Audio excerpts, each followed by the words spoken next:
seeking space. Bell trying to go over the top. He fights to the goal line. He's in for the touchdown at the gun. The Steelers win. With the second walk-off win in the history of Monday Night Football, the Steelers improved to 3-2 and trail the Bengals by 2 games in the AFC North. Stephen A., can your Steelers catch the Bengals? Skip Bayless, Molly. No, they cannot.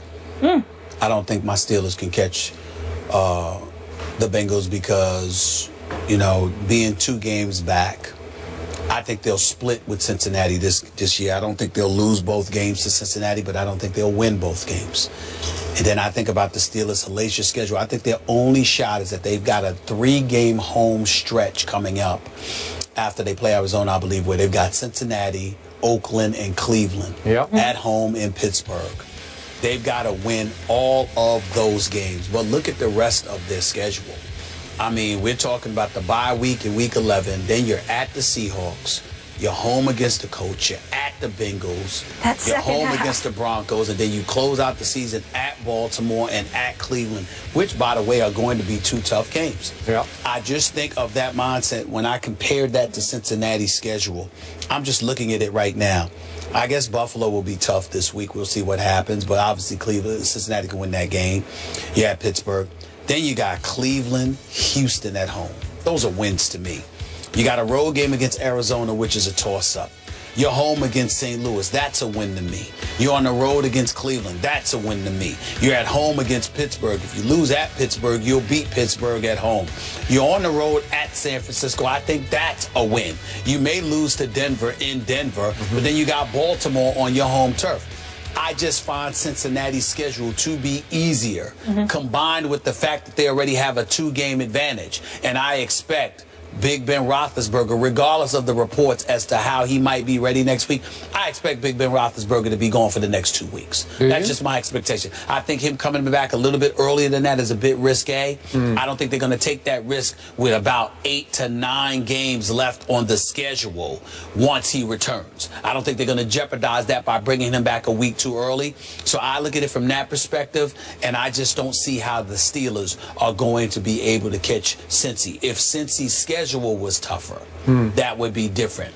But because I find their schedule to be easier than Pittsburgh's, and Pittsburgh already being in a hole 2 games, I think that I have to roll with Cincinnati to hold on to this division and for the Steelers to gather a wild card victory. So is your gut that Ben would miss the next 2 games? Yes. Or come back for the game at Kansas City? No? I think he'll be gone for at least the next game, probably the next 2 games. I say definitely the next game, probably the next 2. Okay.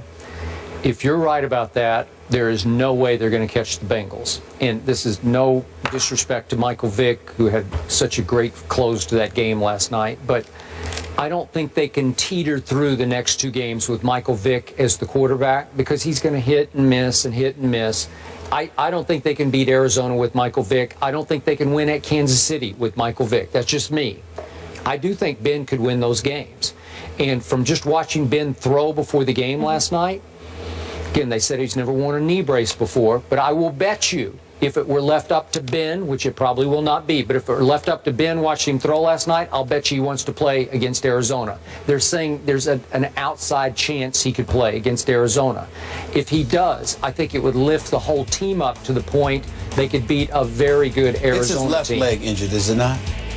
No, I'm not sure about that. I think it's his left leg. Yep. Because when you're throwing right-handed, you're using your left. Well, either way, you're using both of them, but you're really pushing off your right. Well, if you're right-handed, you're actually using your left leg to fling that football. You're actually using your left leg. Right. And so for me, when I look at it from that perspective, I think that leg has to be healthier. And I think it's risky. That's right. It is his left leg. So if you're throwing right-handed, but your plant leg you're planting your left leg. Skip, no, you're throwing off your right leg. No, you're not. It's your left. It's your left. You throw off your front foot? Yeah. You're throwing off. You're using your left leg as leverage. When you're throwing right-handed, you're planting with your left leg. That's what you're doing. But your drive leg is your right leg. But I'm just saying that, okay. but I'm saying you're planting your left leg. Okay. That leg is very, very important. And I think to rush him back would be incredibly risky. So I don't think they're going to do that. Just get hurt I see the Steelers, like I told you before, that Michael Vick was coming into these 4 games: Baltimore, San Diego, Arizona, Kansas City. I said that they would go 2-2, and I still stand by that. I don't know which game yet, but I think Pittsburgh will win one of the next 2 games. With Michael Vick. With Michael Vick. One of the next 2, not both. I do not see it. Not both. If Ben could come back and stay upright, obviously, I think they could go on a run here and win 5 in a row. Because as you point out, it's Arizona, Kansas City, and then those 3, the Bengals are not a winnable home game, but they are at home. Yes. So you could rip off 5 straight wins and get to 8-2.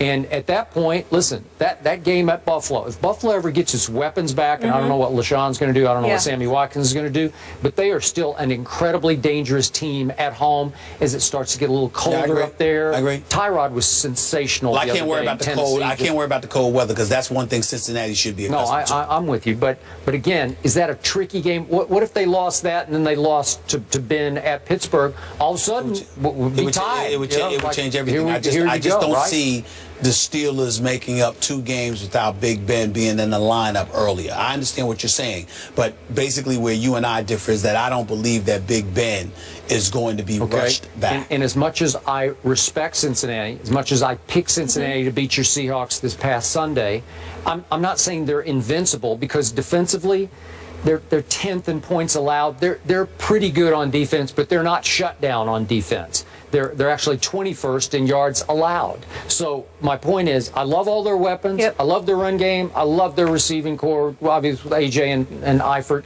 But still, can you bet on them in the postseason, Skip? But no, I'm just confining it to the rest of the regular season. Can you bet on them to go what? 16-0? No. Can you bet on them to go 14-2? No, you can't. They're going to lose it. They have to go to Arizona and go to Denver. But can you bet on the Steelers going 13-3? No, I don't see Cincinnati losing more than 3 games this year. Really, boy, at Arizona, at Denver.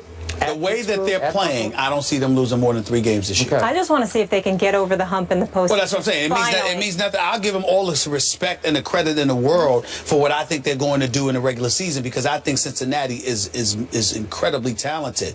What I don't believe, and I love to see my man Pac-Man Jones doing what he's doing, but I don't believe for 1 second I got to see Andy Dalton in the playoffs to believe it. I don't care about this transformation. Everybody's talking about how there's something different. There's something different in his eyes, and Hugh Jackson has instilled a level of swag in him and all of that's all nice, good and dandy from September through December. Come to me come January about Andy Dalton. I'm not interested in anything I see before that. And I think you agree with me. I thought the Seattle loss at Cincy was more about Seattle than it was about Cincinnati. I agree. Yep. Okay. That's fair.